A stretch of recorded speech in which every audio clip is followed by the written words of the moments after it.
This video falls under fair use. Fair use allows commentary, criticism, and reactions. What's up, back with another one. So today I'm showing you Camron speaking on JC's wealth.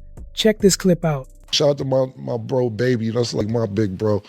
He told me, he said, yo, you don't even know how lucky you motherfuckers are. And I was like, and I was like, he said, I said, what you talking about?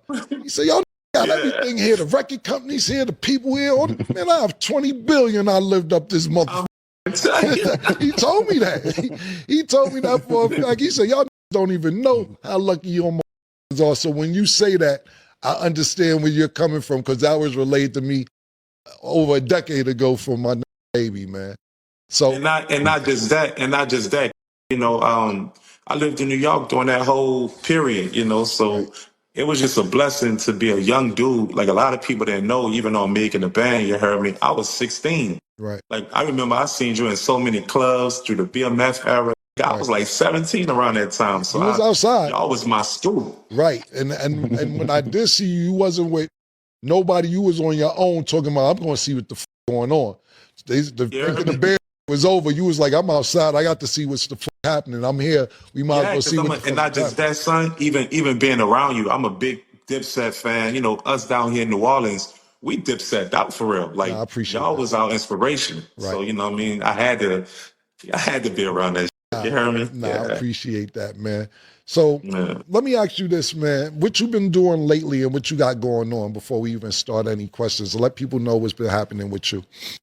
I appreciate you. I appreciate you saying that. I mean, I got a restaurant down here, the lounges down here. You know, I wiggle how I wiggle. If I was to say the names, they ain't gonna come support me. But I agree with that 100%. You know, I had a few restaurants where I recognize that so much. I had a few spots, and when they found out it was mine, they throw bricks through the window, come put graffiti on it. It was cool until they knew it was mine. So I totally understand what you're saying, man. 100%. Yeah. So, and I learned a lot from the game, bro. I learned that you got to be an octopus to survive in this. You can't really bank on trying to be a rapper. You understand? You got to really use that as a stepping stone to create different outlets. And if you ain't thinking like that, you bound to drown. You definitely gonna lose. You putting all your eggs in one basket. Them things gonna crack. That's a fact. You know what I mean? So that's a fact. You think about this, right? And you're 100% right. You think about this, right? And I'm to your point. When you think about the richest that started in rap, most of their money is not from rap.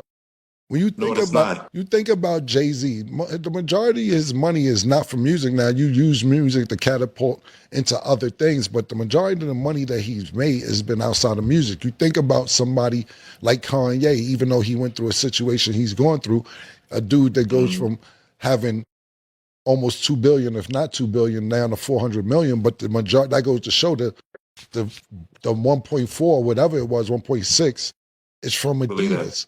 You know, you think about somebody like right now, Nas, he's getting 40 million. He cashed out 40 million from the Ring app. Then he got another app he got $100 million in. You think about Dr. Dre, as much as we love his music, the majority of that money came from Beats by Dre. So you're right, you have to branch off, use your music to catapult into other things if you can, 100%, man. So I'm happy that's why I learned a lot of game from you too. You know, just dropping mixtapes, dropping projects. Look, and to the artists out here, you your own label. You don't need no offense to the record labels, big ups to them, but you don't need a record label. You are your record label. You understand me? Like, this a pay for hire game. So, you know, the moment you start making money from different outlets, you dig, then you'll look in the mirror and say, with the money that you got, am I worth investing that into? You know what I'm saying? No, you ain't. You are 100% correct. And especially we're in a whole different time to where if you're a major record label, they don't want you till you got numbers. It isn't like before where they could go scout talent and be like, yo, this is going to be the next one. Or I'm telling you this, that, and third. What they do now, if a record label wants you, and I'm just telling this to young artists as well, 9 out of 10 times you don't need them. You know what I'm saying? No, you don't. You don't need them because they only want you because you have 10 million followers, or you have X amount of Facebook friends, or you have this many friends on Twitter, or Instagram followers, or Snapchat, or whatever. They're going to the analytics, and by the time they figure out exactly how much money you're making, they're probably going to offer you less or the same amount of money you're making. So to your point, 100% you don't need it. I remember years ago, we talked about it, not real quick. Let me just jump in real quick. Camron brings up a point that a lot of people overlook. JC's wealth didn't just come from music. You can see it in the way he's invested and expanded into other businesses. Owning restaurants, bars, expensive paintings, a streaming platform, and putting money into startups. All of this builds wealth beyond touring and album sales. It's a strategy that smart artists have been using for years to grow net worth beyond the music itself. Because we talked about this on the last show, and Sin asked me about my relationship with Mac Miller. God bless the dead. And that's like I said, rest in peace of Mac. Yeah, rest in peace of Mac. And I was telling Sin that, you know, he came to my house with my studio and all that, and he was more like a cool ass. We didn't really rap about music too much. We did like 3-4 songs together, but it was more about that. It was just cool. We would vibe and chill out. And he was telling me, and the reason I'm telling me, I don't know, he's been going for a while. This time flies. It's maybe like 12 years ago. I don't know the exact time, but it was a long ass time ago. And we was chilling in my house, and he was saying, yo, I forget what record label it was, but a record label, he said, yo, Cam, they just offered me $5 million. I'm not taking that. I said, and at the time I didn't understand where he was coming from because he was on the game earlier than I was when it came to pushing digitally, even though it was really early as far as, you know, TuneCore, DistroKid, all that shit. And I was like, what's wrong with $5 million? And he said, Cam, you know, that's what I'm saying to myself. And he said, Cam, I'm about to go on a 60-city tour. And I'm getting 100,000 a tour. I said, you're making 100,000 a show? I was bugging. But that's just my coming to my crib. He said, when the tour's over, I'm making $6 million from the tour, and they offered me $5 million. He said, Cam, I ain't signed no record deal now. If they want to come to me, this is exact words, they want to come to me with the Michael Jackson deal, give me $50 million, I might could talk. But besides that, what the I need to talk to. What's up? So what are my thoughts about this? Here's the thing.